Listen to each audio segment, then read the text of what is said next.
big news coming out of the crazy Slavic nations. What are those people up to again? You know, the Wagner group is on the way to conquer Moscow. The so-called pro-Western and pseudo-pro-Ukrainian spectators and supporters are drooling with ecstasy near their TV screens, and they're like, yes, finally Putin will be overthrown. What is really going on?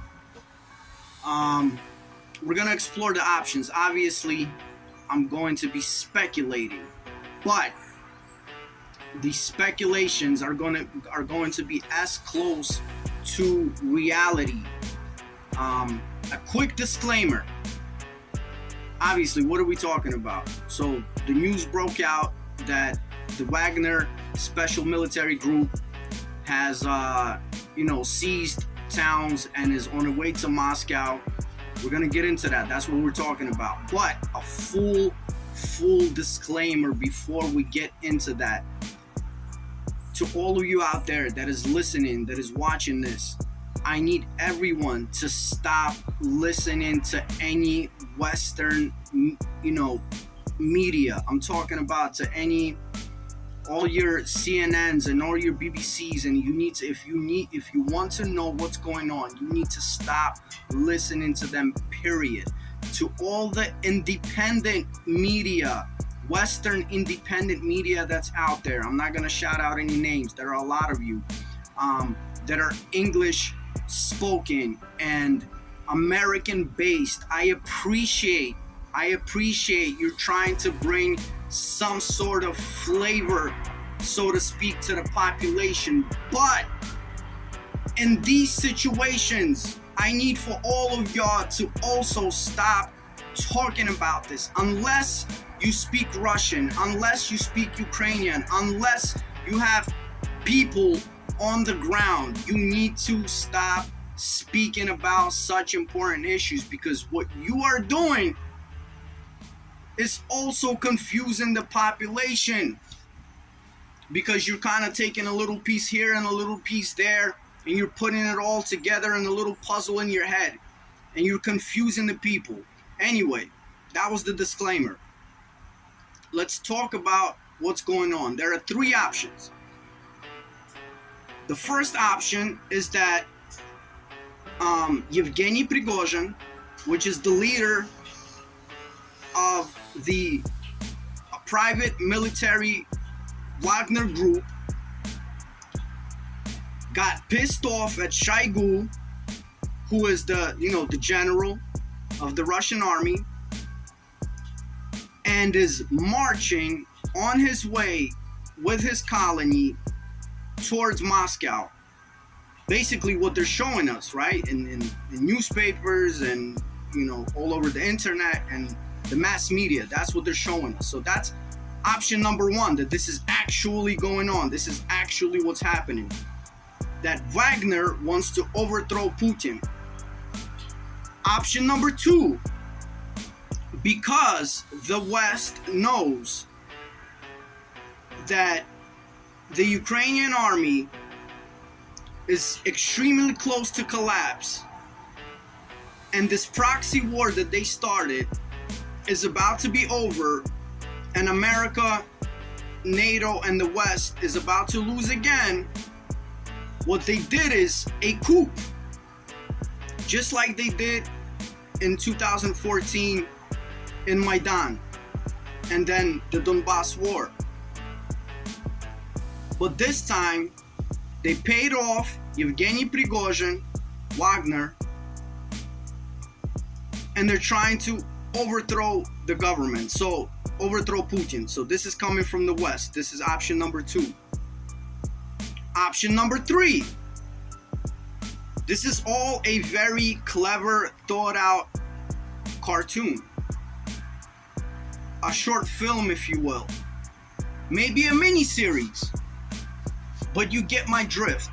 And I'll talk about why that makes sense in a second. So who is Yevgeny Prigozhin? I need everyone to understand this. Yevgeny Prigozhin is a convicted felon did all kinds of, dirty stuff, dirty-ish in the 90s, from extortion to kidnapping to, murder, but he wasn't convicted for it, obviously. He did about 13 years, came out and started this, came out and worked, worked his way up to becoming a cook, a chef for top Russian officials, including Putin. This guy was a cook, if you will, a chef for Vladimir Putin. Now, Russia is not a country where, you could be the best chef and your skills are going to get you to be a chef in Putin. You have to know people. You have to be very well versed, and you have to know people in order to get up to those ranks, in order to get up, to be close to these top ranked officials, especially the president, Putin. So this guy has been in the circles of oligarchs and, top Russian officials and even Putin himself for years, until he formed the private military Wagner group. Don't forget, this guy is a multi-millionaire. I wouldn't put it past him if he was a multi-billionaire, but a multi-dollar millionaire for sure. I just want you to have a clear picture. Why am I saying this? Is because him and Putin are in contact all the time. They're talking. Even though he leads a private military group, ultimately, he's getting orders from the top, from Putin. Anyway, they're talking. Even let's say if this coup is real, he's still talking to Putin, man. You understand? But I just wanted you to kind of, understand this. Have the background of Prigozhin to understand this fact. I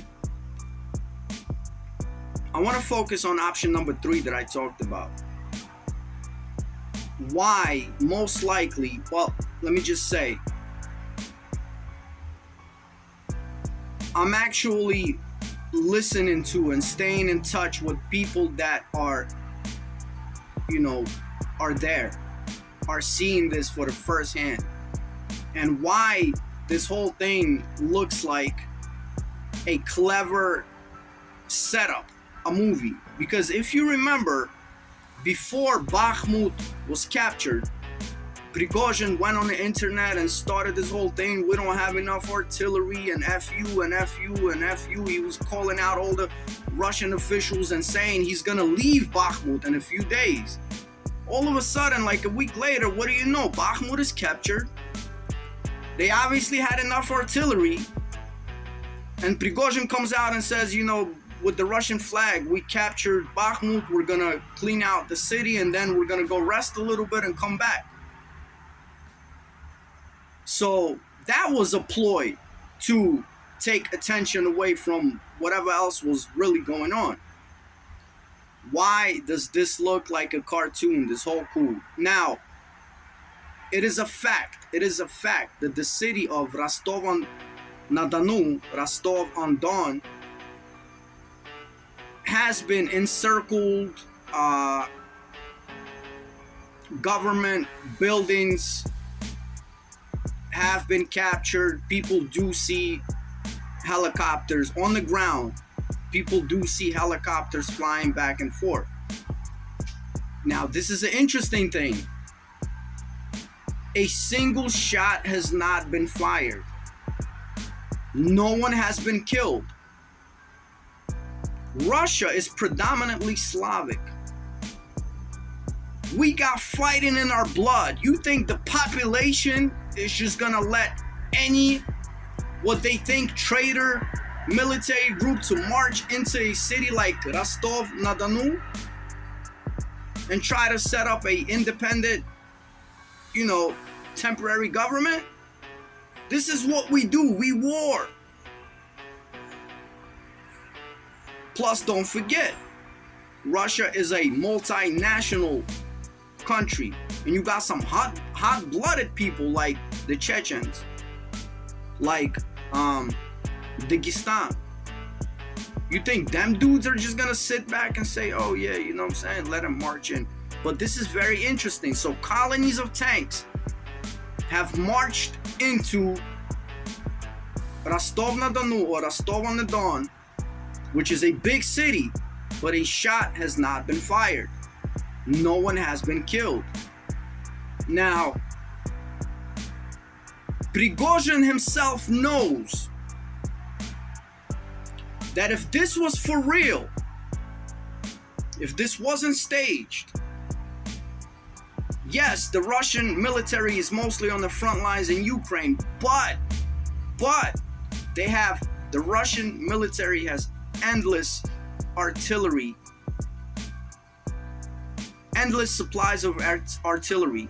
They have the complete control of the skies above. You really think these dudes would last a day, 2 days, if this was for real? And Prigozhin is not stupid. He's a warrior. He knows these things. So then again, what's really going on? A shot hasn't been fired. No one is killed so far. People are not coming outside. The Wagner group is not being bombed from the skies. No one is arrested yet.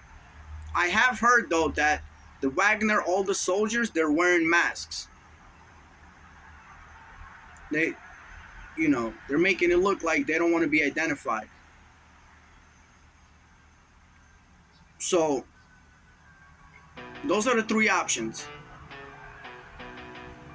And on this channel, we mostly think all of these things are games and staged and accept the dying of the people. But what it looks like is it's another, I forgot to mention why this makes sense. Like why would Putin, why would they want to stage these things? Well, it turns out these are speculations again, that the Russian intelligence has received information that in a week or two the West was planning on an actual coup, because obviously the war in Ukraine is failing. It's about to be over. So they were planning on an actual coup. They were talking to the people inside and, offering money and this and that. So what they decided to do is to show the population, like, look, if you decide to do this, this is what will happen. And that's why if this is all staged, don't be surprised that in the next couple, 2-3 days, like obviously they got to get the people, scared and the world watching and everything like that. Don't be surprised if in 2-3 days this whole operation is seized, Prigozhin is arrested, put in front of a tribunal, and that's it. It's over. And everybody's like, oh crap, okay, I'm not gonna try to do that again. So that's what it is. This is coming straight from the horse's mouth. People that are actually on the ground, people actually that are seeing this firsthand. This is what's happening. Once again, stop listening to mass media. Stop.